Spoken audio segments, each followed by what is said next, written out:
Hello, everyone. Welcome to our webinar on e-commerce in China. I'll give everyone a couple of minutes to sign on, to come and join us, and we'll speak to you shortly. Thank you.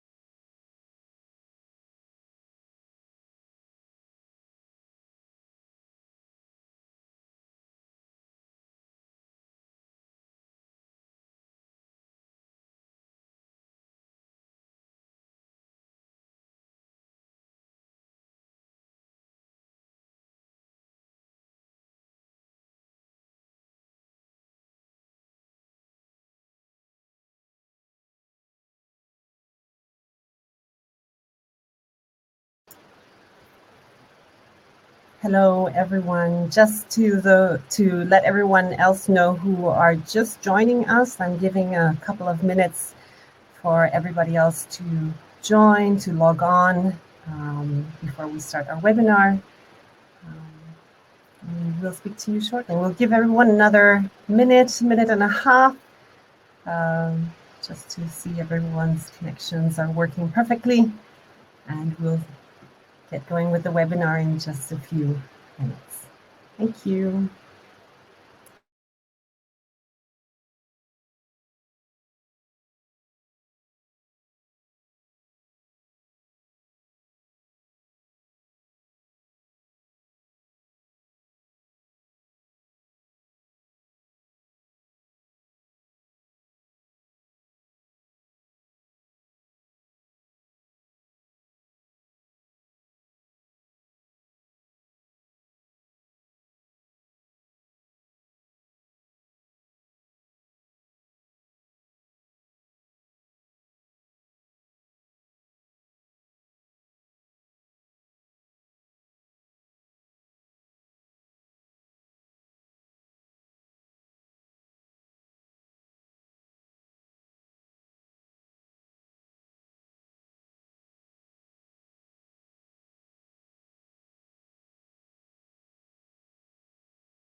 All right, I can see that more and more people are joining us. We'll start anyways. I'm sure everyone is going to join as soon as possible in their respective lunch breaks here in the European region. I'll get started with our webinar today. So hello and welcome to everyone who have joined us here today. We're very excited to be sharing some useful insights with you in our webinar. We have two great speakers who are our China experts, both living and working in China, who will be speaking today. I will let each of them briefly introduce themselves, but first let me share with you what we are going to be talking about today. And before we start, I'm going to introduce myself quickly. My name is Dewi Jorger. I'm head of business development for the Datawords group here based in Zurich, Switzerland. In addition to Zurich, we also have an office in Geneva, led by my colleague Eric Leroy, who's VP of Datawords Group Switzerland. Today I will be your moderator. Our webinar is scheduled for approximately 45 minutes with a Q&A session until the full hour. You can write your questions in the question section just here to your right. I will collect your questions and give our speakers the opportunity to answer your questions in the dedicated Q&A part of our webinar. Great. So, how did everybody do in the quiz?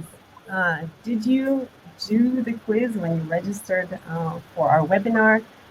Are you a China expert, or were you completely lost when you saw these questions? If you want to share your feedback, I'd love to hear from you. Join in the chat here, also to your right. You can share your feedback about the little quiz that we had. And most importantly, our quiz, it was just for fun. It doesn't mean anything. It was just to see if you know anything or not know anything, and we're here to answer any questions. So let's jump right into it. Today's webinar is about the digital cultural relevance in China and the Chinese market. We really had to narrow it down and keep some of the topics brief, because we can really talk for days, if not weeks, about the Chinese market. And to quickly touch on some points, we will be talking about the festival culture in China, some co-branding opportunities for your brand, digital native culture and what it means, and of course, we'll give you some suggestions on how to do that. Moving swiftly along, let me introduce to you Andrea Carlon, our design director. Andrea, if you would like to say a few words about yourself. Hi guys, nice meeting you. I'm Andrea. I've been here in Shanghai since 2011. It's been like 10 years now. I've been previously working in a variety of agencies, and lastly, actually, I was working in NIO. Maybe you're familiar with the premium EV brand from China. I think it's been doing great in the stock market recently. For them, I was leading their creative brand team from pretty much the beginning of the brand until IPO. So glad to be with you guys today. Jie? Hi everyone, this is Jie, and I joined the Datawords since 2019, manage the APAC multicultural content production division, and also oversee the China business development. Previously, I was working in New York, Hong Kong, and now in Shanghai. My expertise including advising companies in cross-border business expansion, especially for Europe to China and US to China, for fashion, luxury, cosmetics, consumer brands, and also business service. I'm very happy to be here today to share with you some of the news from China. So before the webinar, we're talking with Debbie and Andrea, because today is a really good day to share with you, because tomorrow will be the 100th years anniversary of the Chinese Community Party. So there's a lot of activities, both online and offline, ongoing today. So yes, happy to share with you and discuss more in details. Great, that's fantastic. Thank you, Jie, and thank you, Andrea. Well, without further ado, let's start our webinar, e-commerce in China, leveraging cultural opportunities to achieve disruptive digital engagement. I'm handing over the virtual mic to you, Andrea. Please go ahead. In the meantime, dear audience, if you have any questions, please do not hesitate. Enter them in the questions section just here on your screen. I will collect them and give them to our speakers afterwards, and take some time to answer your questions. Thank you, and enjoy, everybody. Thanks, Debbie. And let's get started. Today we will cover three main pillars. We talk about digital platforms, talk about localization, especially on the content, and also the significant impact from online to offline. So today's topic is about e-commerce and also cultural opportunity and engagement. When we talk those three key words, what are the relevance, what are the deep insight we can bring you? So today from the webinar, you will not only hear about those Chinese digital platforms and how you do better content localization, but more we want to explain to you from the cultural point of view why it makes sense and what is the best for you. And so you can understand fundamentally and to arrange your strategy accordingly. Let's get started from the introduction part, where I will give you some of the context about what's happening here in China. Next slide. So when we talk about China market, people always say, oh, it's China speed, it's fast, it's dynamic.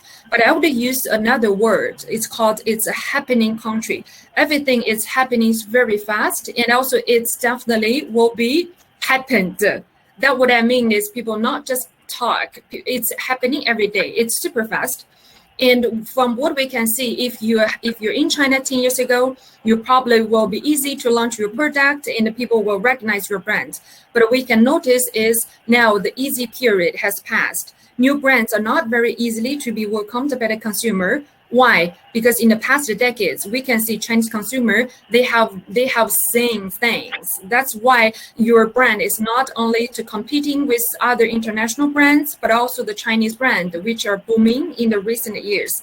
The market is getting more and more crowded. You have to find a way to outshine your competitors, to have your brand DNA and your image to be seen by the Chinese consumer.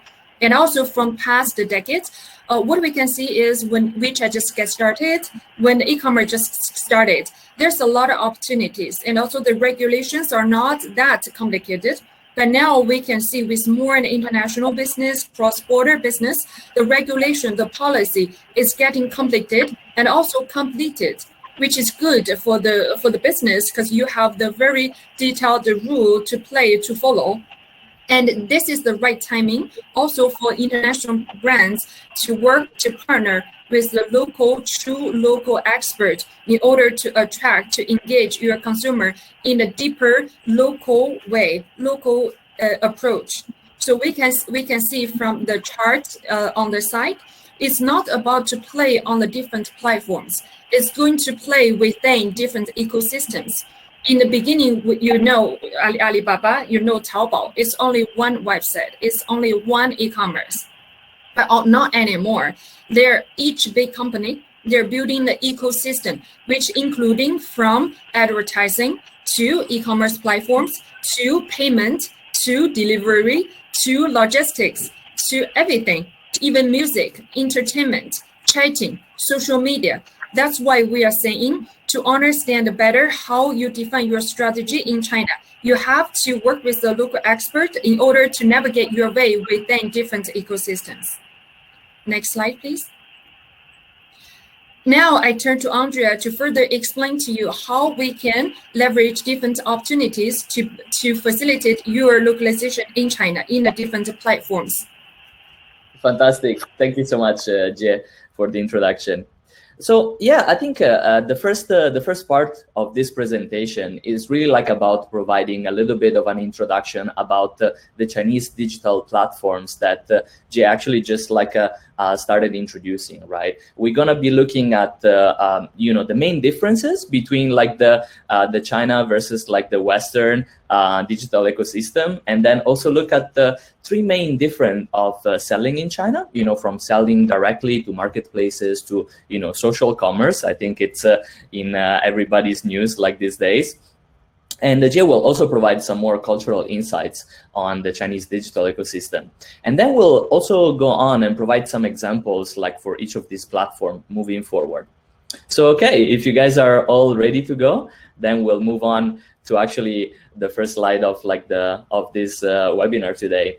And this one is really like the representation of one of like the differences that we have between the different ecosystem between China and the West. As we mentioned before, China's internet is still a bit closed compared to the rest of the world. So there are like a lot of like a variety of competing or different services to the one that you are used to. So for example, Facebook or Google services, as you might be familiar with, or Instagram are not really accessible here in China. So this really like spur off like a variety of like alternative solutions. And after like a initial period of time where like a digital offering from the Chinese companies were kind of mirroring a little bit the Western counterpart. Actually, right now we are in a phase where like there is a lot of innovation and things are getting like very, very different and very, very cultural specific.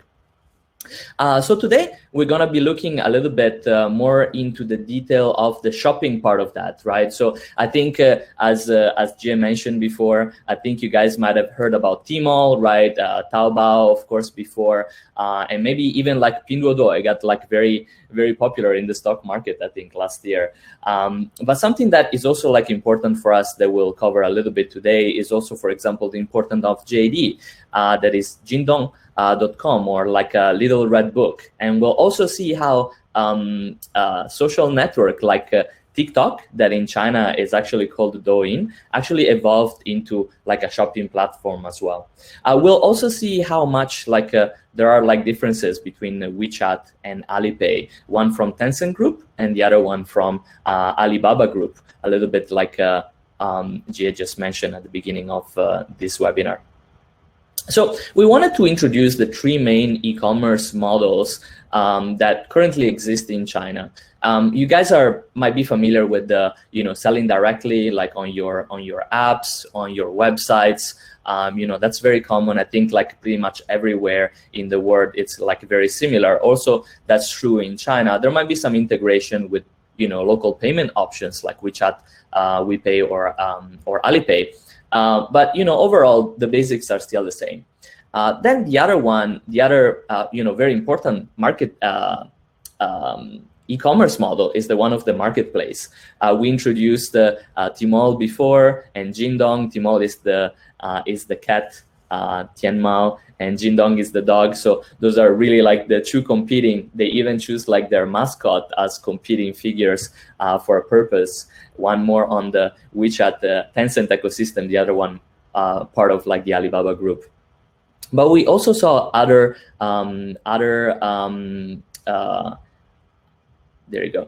like a new entry to the marketplace ecosystem in China. For example, Farfetch, that you guys might be already familiar with in Europe, right? Recently arrived in China, starting to do pretty well. So there are like a new competing new entries in the marketplace, and we also have other things like the Wu, for example, that is very specialized on the sneaker culture. Then the third model is really like the one about the social commerce. So if a marketplace is similar to what you might be used with Amazon, actually like social commerce is something that doesn't really have like a direct counterpart in Europe yet, or US, or not at the scale that it has here in China. Really, right now, WeChat is almost like a little bit having WhatsApp and Facebook and Twitter all together with the ability of running like mini programs within this app directly that you can use to sell directly. Or we'll see TikTok or Douyin actually going into the e-commerce space, and as well as Little Red Book, Xiaohongshu, that you might be knowing as Red, R-E-D in the West. So these are the three main models. Right now, we're going to be seeing them one by one. So Sell Direct, as we mentioned before, is the one that you guys might be the most familiar with. Like, we're bringing the example of the Nike website over here. It's very similar to what you might be seeing actually in your country right now, regardless of where you are, right? But there is one cultural insight that is very, very important, and it's the fact that, it really comes down from the Chinese consumption habit. In fact, when Taobao and Alipay played a key role in establishing China e-commerce. And because of this, because they were like the first movers, like people really get used to buy on these marketplaces at the beginning, really because the local brands were missing out the e-commerce capabilities in their local website. And so because of this, consumer got used to visit the brand's official channels only for information on the product, but rely on marketplaces for purchases. So that's one of the things that really, pushed the marketplace model. And the marketplace model is not just relying on maybe like the brands being a bit slow into selling directly and maybe not providing a great experience, but the marketplaces right now, they're growing really, really aggressively. They're investing so much in actually staying on top of their game. And we saw there are like different marketplaces with different positioning. For example, you know, Tmall, it's like a pretty good for a lot of things, including, for example, Taobao. It's very good for fashion. We're seeing over here actually the Lululemon page in Taobao. Actually, it's their Tmall page within Taobao. And while JD Jingdong is actually more maybe popular for electronics. But we saw really like how much, you know, they really continue to evolve and to boost sales. And so they introduced like shopping festival, live streaming, algorithm recommendation. This got like really important and made a big impact. So for example, we see here the picture of the 2016 Double 11 festival, with Jack Ma proudly introduced $17 billion of gross merchandise value being sold just on that day, right? And just to put it into context, that's roughly you know, the GDP of a country like Albania, you know, just being generated in one day of sales, right? Or like we saw a couple years ago, Taylor Swift was brought in like in the event to, you know, make even like you know, a bigger impact. And, you know, we mentioned like the 17 billion of 2016, right, of US dollar. But, you know, this day, like last year, it was actually 77 billion US dollar on sales, just in a week or a few days. And that's basically, you know, the GDP of Luxembourg, you know, like the entire year GDP into just like a week or a few days. That's really impressive. We're also like seeing, you know, one of the reasons why the marketplaces also have like to really keep innovating is because there is a lot of competition, not just between marketplaces, but also with other platforms that are emerging, being very effective at delivering sales. And this one is the one of social commerce, right?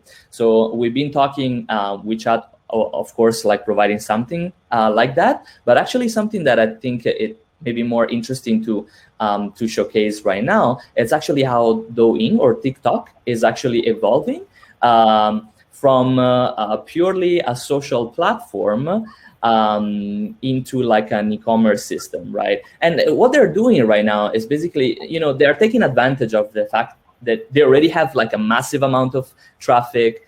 They have all the KOLs on their platform already, and they know the importance of KOLs, and they know the importance of endorsement when you need to sell in China. So what they're doing right now is that, you know, they own the first part of the journey, and they're building throughout to complete the entire shopping journey. So they're going from awareness to consideration to conversion, all in one platform. It's becoming really powerful. Yes, another example to emphasize the importance and the popularity of the social commerce, because the brand owner, you do have the full control of the user journey, especially from the brand awareness, because you can own your client information and do more press and retargeting and to cultivate your client and the loyalty to your brand. We give example about how you better to leverage the moment ads and in order to attract your users. But people always think, okay, for the social commerce or for the marketplaces, I can always create one set of the content and to publish on different platforms in order to like keep brand DNA, of course, and to keep on consistency. And also we can recycle a lot of assets. But from our point of view, there's no one asset fits all. And also there's no one asset fits one platform at all times. Why I say that? Because you can see from that is actually the evolution of a moment, which a moment ads format. From the beginning, you can see we did a screenshot. It's a single card ad format. The engagement rate is only 1% to 2%. And just a few months later, it evolved to the multiple cards ads format. And then you can have two choices to trigger different landing page, and the engagement rate increased to 3%.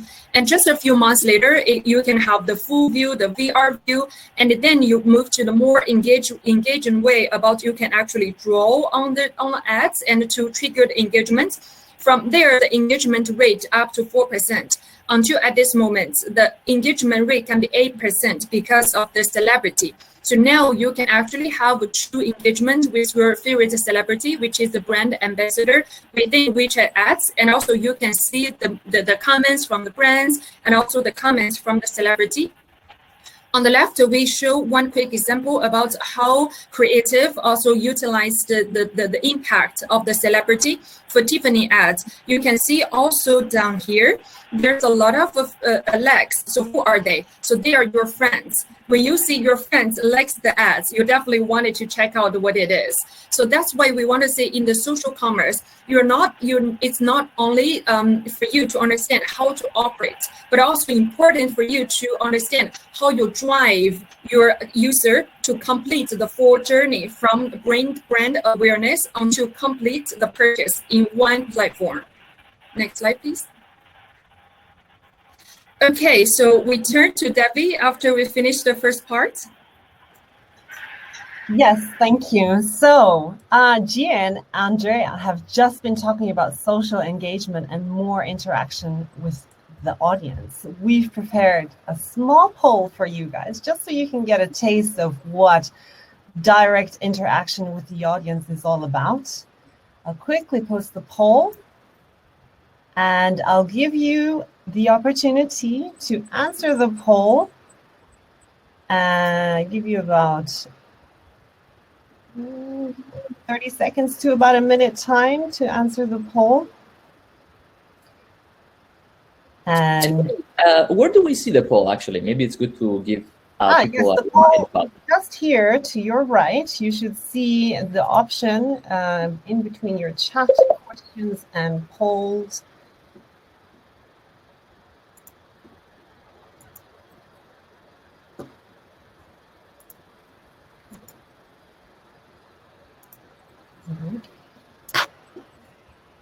Is everyone able to see the poll?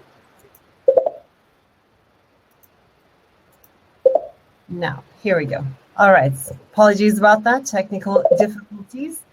So I'll give everyone about 30 seconds to about a minute time to answer the poll that I've just published here.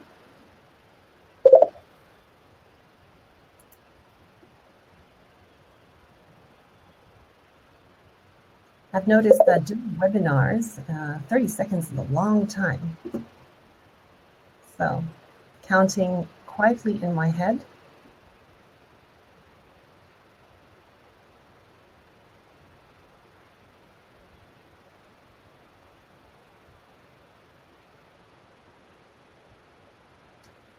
Nice. I think as soon as you guys vote, you will be able to see the results. It's very interesting, actually. Yes, it's very true. Yeah, we're seeing like the numbers changing as you guys complete the poll. I can see marketplaces is winning the game. So we have a lot of brand orders, very channel and sales driven from this webinar. Yeah, social commerce is not doing bad either. Yeah, social commerce, of course.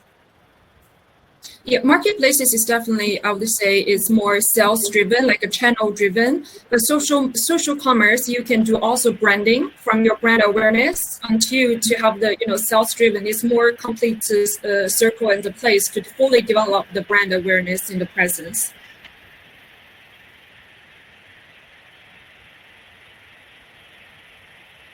Very good. Well, thank you everyone for participating in our poll. Apart from marketplaces and social commerce, a lot of you still need a little bit more information about your strategy. Well, you're in the right place. We've got Andrea and Gia who can help us with that. I'll hand the mic over back to you guys again. Nice, thank you very much. So we're going into now part 2, and just as a brief reminder, we have like 3 parts for today. So we just completed the first one. It was really about the digital ecosystem over here in China. Seems like a lot of people were already familiar with it, like already know how to get the hang of it. So now that we are get familiarized with the platforms, now we can really talk about the content that goes into this platform and how to localize this content. That's really what's going to be the main topic for this second part. And it's going to be like the main one for today. So we're going to be seeing a little bit about the Chinese consumers. We're also going to be seeing a little bit about consumption behaviors. For example, how e-commerce is doing, live streaming for shopping, that is like a very, very important trend this year that is here to stay. And then a few other cultural opportunities to boost engagement. So let's start with it. Nice. So first of all, we wanted to talk a little bit, do a brief introduction at least about Chinese consumers in a snapshot.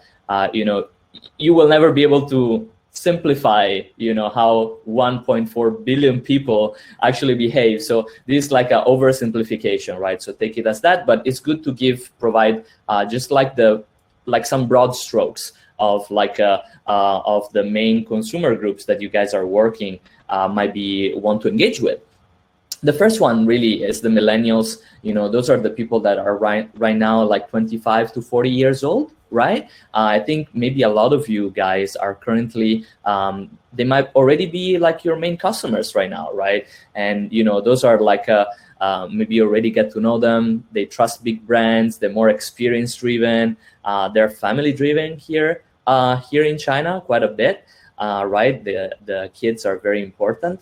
And like one thing that it's good to actually know about this is that these guys, even if they were somewhat they're very familiar with technologies, right? And all of them use computers, and they're very like tech savvy. They grew up really in their parents were born in the 60s or 70s, so they were really coming like from it was really clear for them. It was a very different world back then, right? So the millennials still have like a pretty direct impression of like how the 60s and 70s and 80s really were in China, right? And just as a brief reminder, like the opening up period, like from initiated by Deng Xiaoping, like really started in the 78, and really like the bulk of the opening up of China as a country really started to happen in the 80s. And that's kind of like when, like millennials actually were born, most of them, right? So they kind of like started to grow up in a country that was developing very fast, but it was not yet the most advanced country, right? And that's a very different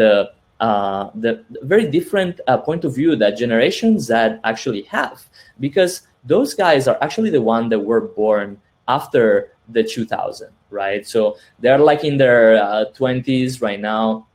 Some of them maybe like a little bit more, but that's a generation that is actually, like probably still in college right now, but some of them are starting to get their first jobs, they start to get, their first disposable income. And the period of time they grew up with, they haven't really experienced like much of like those problematic years. Like they've been growing up in the probably one of the biggest economical boom that ever happened in human history. So they're really like they really have like this China proud attitude. So if like you were coming like if like for millennials, like having like a foreign brand, finding a foreign brand in the marketplace was like really appealing. Actually, for Generation Z, it gets like it's not that appealing anymore.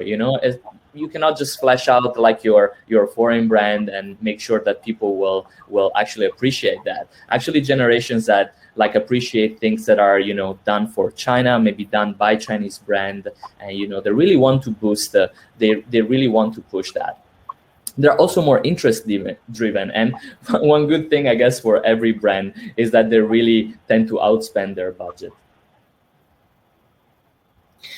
Following on what Andrea just said, also remember Generation Z is very China proud. And so what we want to emphasize is when you develop your content for China market, you must be 100% to respect the culture, history, and the tradition.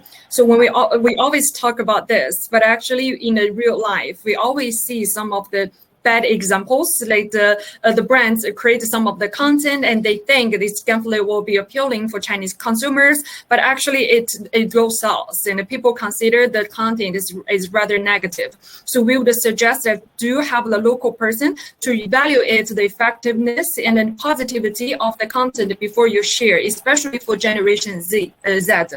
And also, we want to emphasize the Chinese digital native culture. And also, it's not almost mobile only. I put a very funny example to show you how Chinese people so quickly adapted to the digital and mobile time. So you can see from the picture, if you remember, there's a red pocket culture in China, especially during the lunar year. So the senior, the grandpa, grandma will give the red pocket, which contains the money in it, and to their grandson, granddaughter. But now with the development of WeChat, this kind of physical activity with everything switched to on WeChat. So during the Chinese New Year, the grandpa, grandma, there will be no physical red pocket. They will give the red pocket through WeChat. Not only this, but also the luxury brands, we can see they also created those kind of a red pocket and to give it to their consumer. So we have from Gucci, from Dior, from Cartier. And I put an example here. You can see that's actually one of our colleagues who got the red pocket from Cartier with about 12 RMB. And after you got the red pocket, Cartier show you several very attractive videos to show their brand, which also embedded with Chinese elements, the red, the Chinese New Year, the celebration with the watch and the jewelry. This is a very good localization of a content example. Also, after post-COVID situation, you can see from here, the time spending on mobile internet increased in China by 20% from 6.1 hours to 7.3 hours.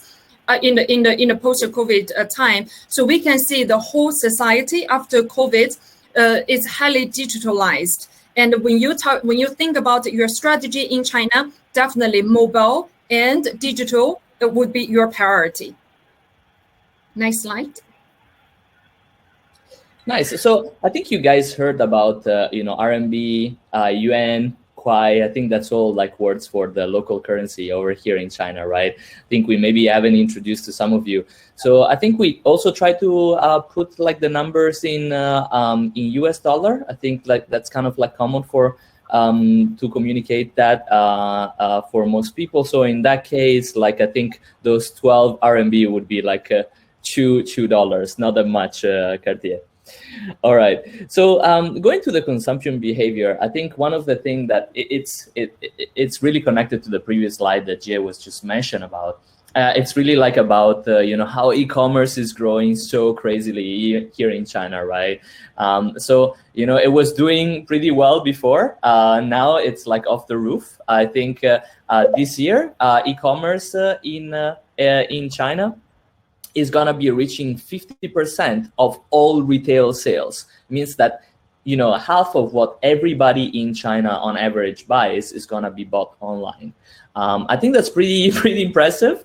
It's the first time that ever happened in any country. And just to just give you like some comparison, right? Right now in 2021, the average that is in Europe, it's 12.8%, or in US is 15%.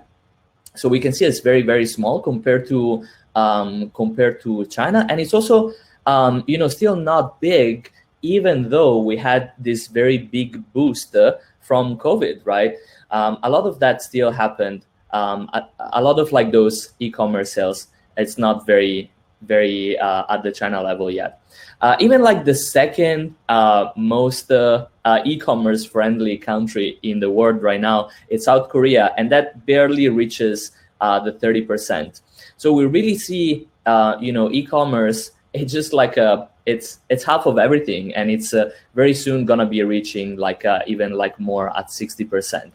So yeah, it's getting ready to be able to sell most of your inventory in online is really going to be critical. And we also wanted to showcase a little bit another trend that is really, really, really important in China right now. It's about live streaming.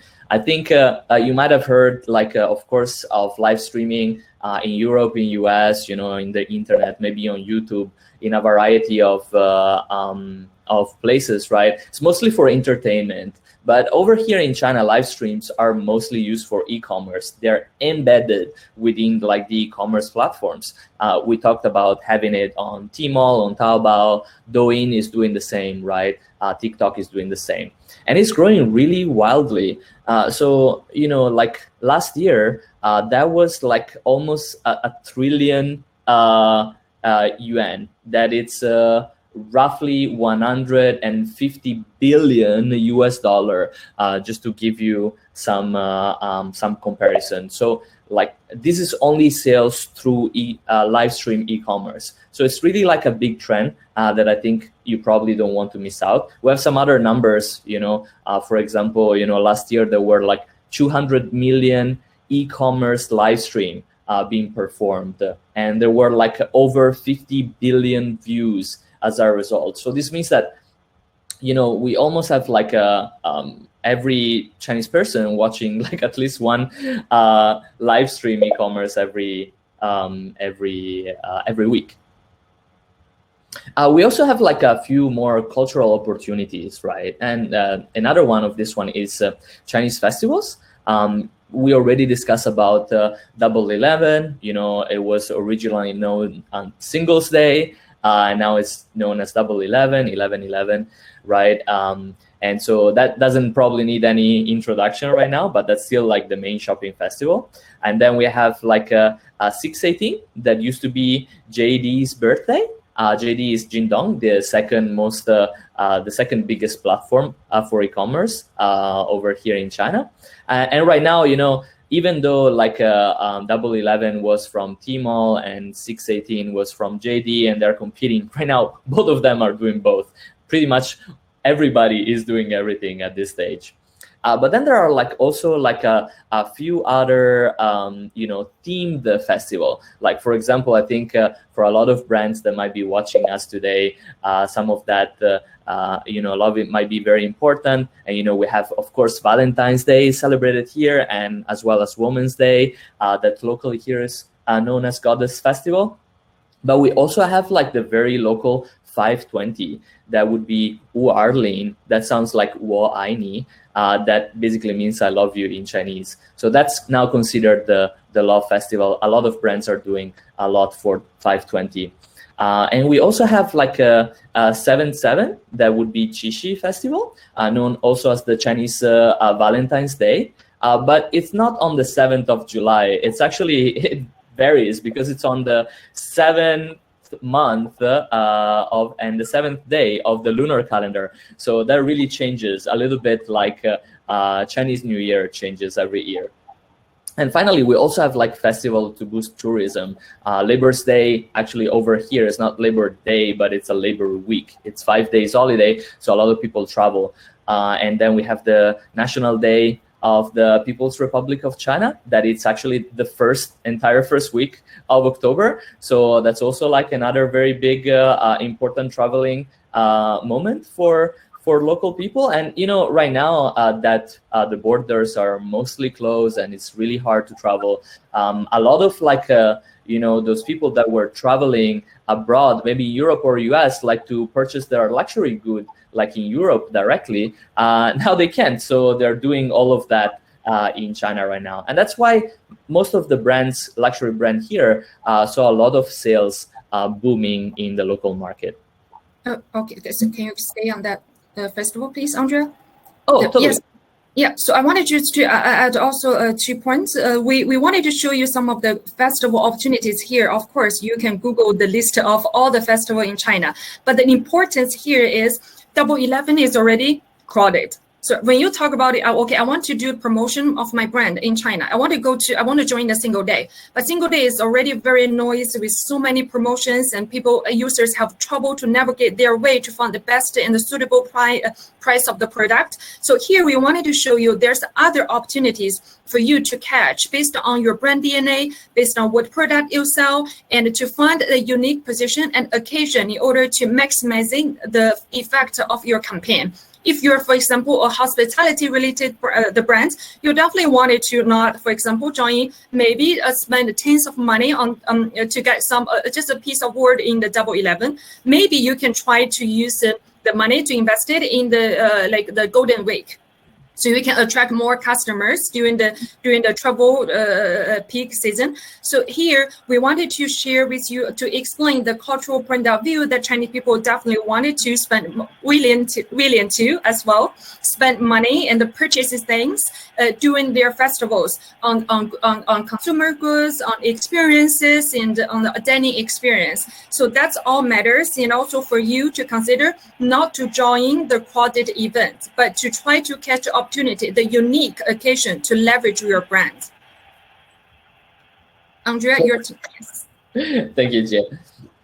Also, to build on top of that, we mentioned before, endorsement is really important in China, and I think all of you guys are familiar with the importance of using celebrities, especially traditional movie stars or singers, right?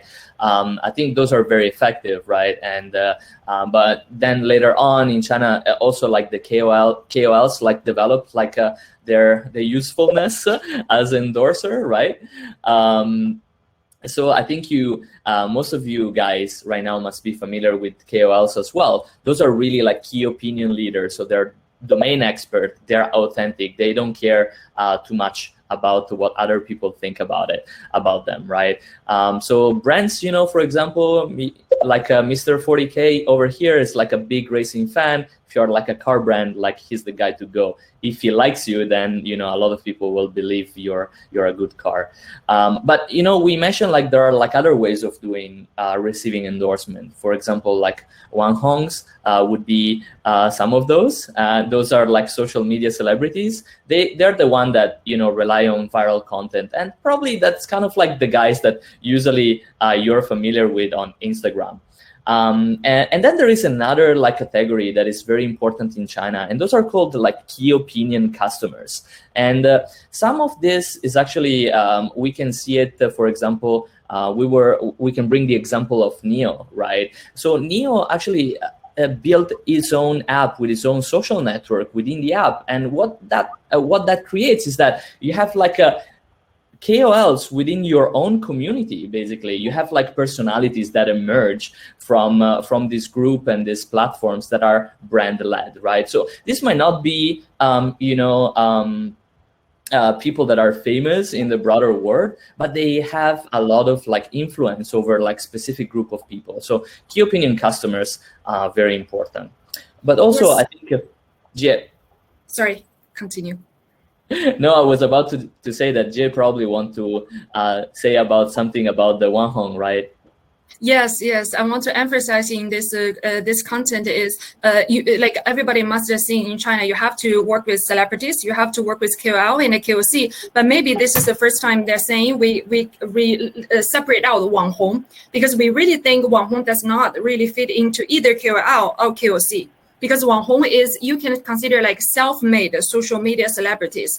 They gain some of the fame by themselves by posting some of interesting and attractive photos. But when brands working with Wanhong, it has to be very careful. Why? Because they are not like famous, gain reputation within a vertical, which they would care about their reputation, and the type of content, the quality of content they produce will be relatively stable.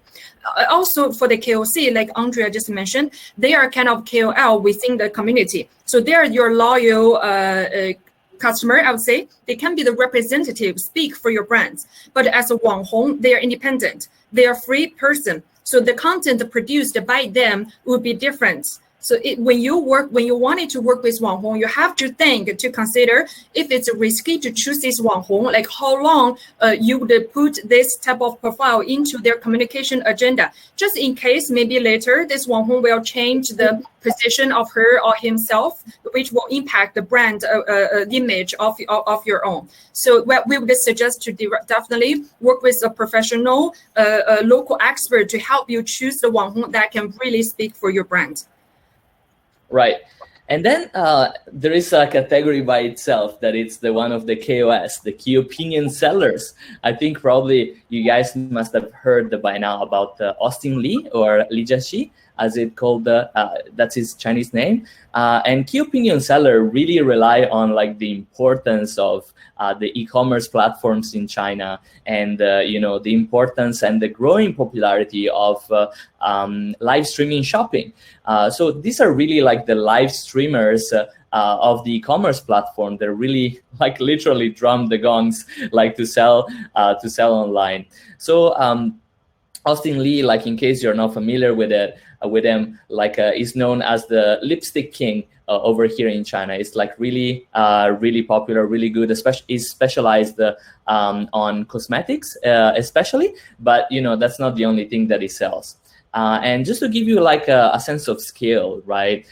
In the last Double 11, it was able to sell like 3.2 billion yuan. That is roughly $500 million of merchandise. It's quite a feat. And it wasn't even like the record holder, right? He was like the number 2, because the number 1 actually was Weya, that is actually known as Via in English.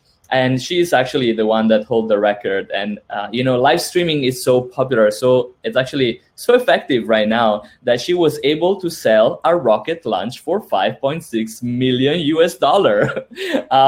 Maybe, Elon Musk can learn something from that. I don't know. But that's really something, right? And actually, 800 potential buyers just paid just to participate to this live stream. So that's quite something. Moving on cultural opportunities, we also have like IP and co-brand collaborations. And one of the examples that we're bringing right now, it's really the one of Adidas. Every year, Adidas is striving to make like probably one of like the best Chinese New Year themed collection, and together with Vivi, that's one of the creative director over here that we work with. Actually, she collaborated with Adidas and the Forbidden City to actually take like some of like these embroideries from the Forbidden City to actually create like themes for this collection for Adidas. That was like a really great project. And this also kind of like reconnect and shows how much it's important, this like China proud for the Generation Z. It really shows like how much it pays off. Okay, we're getting into the last section of today's webinar. We'll probably go a little bit quick because I think we're running roughly a little bit out of time. So let's just get down to it. So we'll just show like a couple case studies over here, one about Burberry and then the Neo House that I was working with. And also like Jay will introduce some cultural insights connected to this. So I think maybe you guys are all familiar with Burberry, but what you might have not really fully seen or heard is that they recently last year opened like a new flagship store in Shenzhen that is completely integrated with WeChat. There is a mini program that is kind of like a small application that runs within WeChat. That is something that is very common right now, for example, to do e-commerce on WeChat.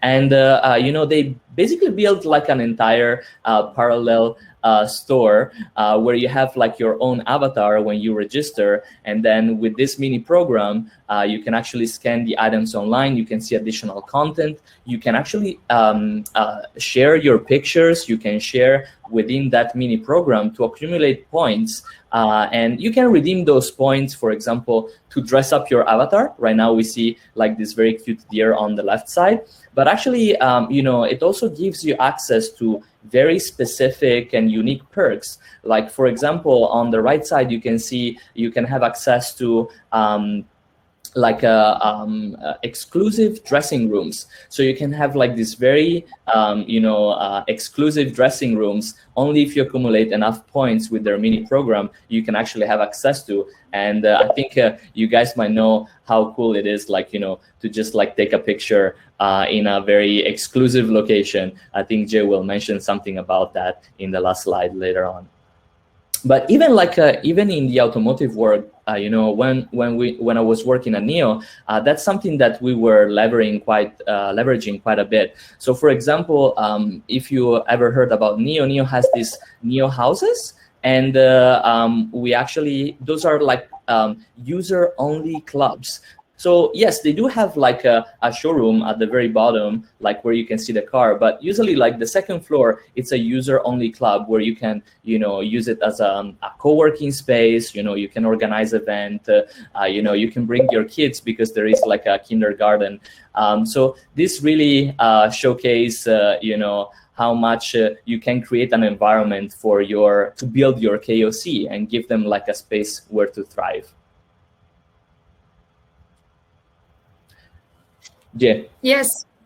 Following on is very, very good two examples to show online to offline. So we always say online to offline campaign is very important, but why it works extremely well in China? Because of the two aspects we want to mention. So the goal is to explain to you from the cultural point of view why you should do that. The first is because of Chinese urbanization, and we have a mega city. So when you talk about a mega city, so like London with over 10 million people, and New York City over 21 million people. But in China, so how many mega cities are there? We have Shanghai, we have Guangzhou, Foshan, Beijing, Shenzhen, Tianjin, Chengdu, Wuhan. Just we can go on it to name a few. There's so many of the mega city. You can better to leverage the city effect.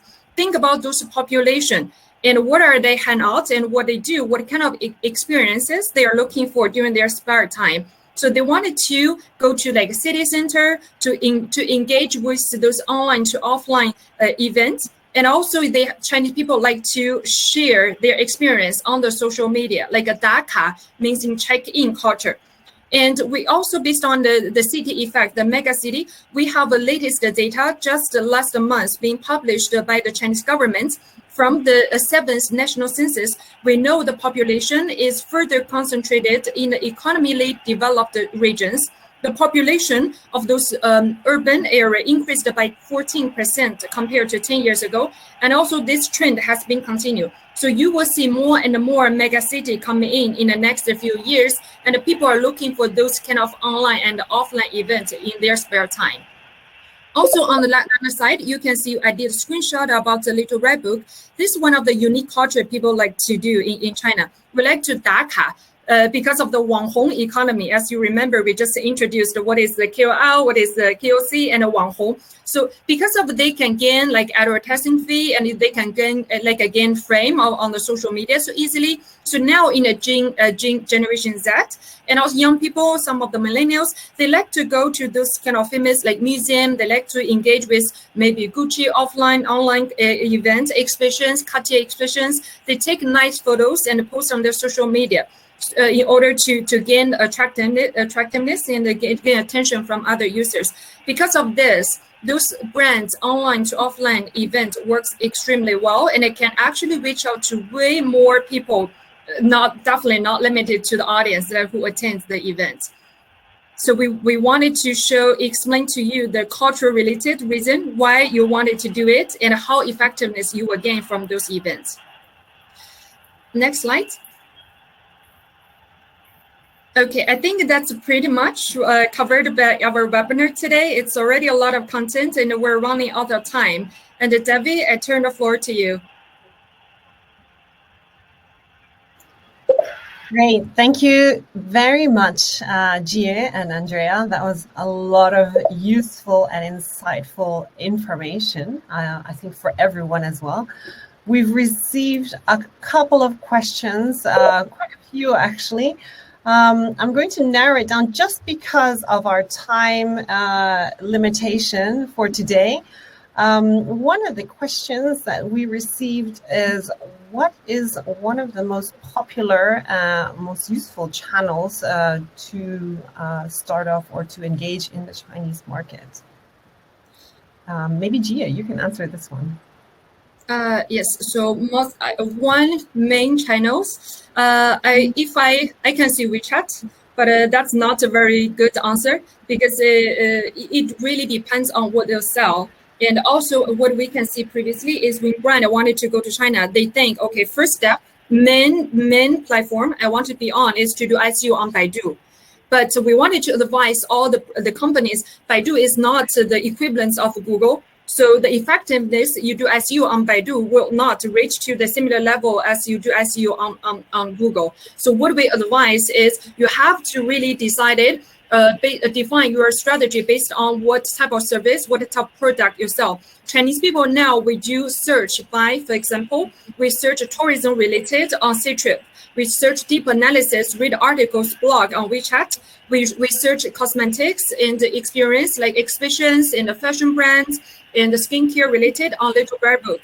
We search on the sports and the motion related and funny videos on TikTok. It's actually not TikTok, it's Douyin. So you have to spend money wisely and invest on the, for example, SEM on those different platforms, not just to choose which is the main platforms like WeChat and then spend money invest on this platform, which is not really wisely. And also definitely to balance the SEO, which is also essential, but may not limited to when you develop the strategy in China. You use Baidu as a foundation to do SEO to gain some of the brand awareness, and it then invested on in the different verticals that better suit your brand to further develop your strategy. Great, thank you very much, Gia. Only because of time limitations, we've got 2 minutes until the full hour. I'll just take this opportunity to thank everyone for joining us today at our webinar. We've received a number of questions from you. Thank you so much. We'll take the time to answer those individually and reach out to you individually with the answers to your questions. Otherwise, if you have any more questions or any other questions specifically to your brand, your company, if you want further information from any of us, you can email us at info@datawords.com. You can see the email on your screens now. Again, thank you so much for joining us today. Apologies that we are unable to answer all of your questions. Really, there have been quite a few that came in. And as we mentioned in the very beginning, Gia and Andrea have a little bit of technical issues because of the festivities that are happening tomorrow. We saw some of us jumping in and out of the webinar. But yeah, thank you very much, everyone, for joining today. And Debbie, if I may? Yes, of course, Eric. Last thing, the session has been recorded, and we'll share with you the link if you want to share with your colleagues, and we'll also share it with the people who have registered but who unfortunately haven't been able to attend the session in live. Thanks a lot. Thank you very much, everyone. Have a lovely afternoon, and thank you for enjoying your lunch at your desk with us today. All right, hopefully speak to you soon. Take care, everyone. Thank you. Bye-bye. Bye-bye. Bye-bye. Bye-bye. Bye-bye.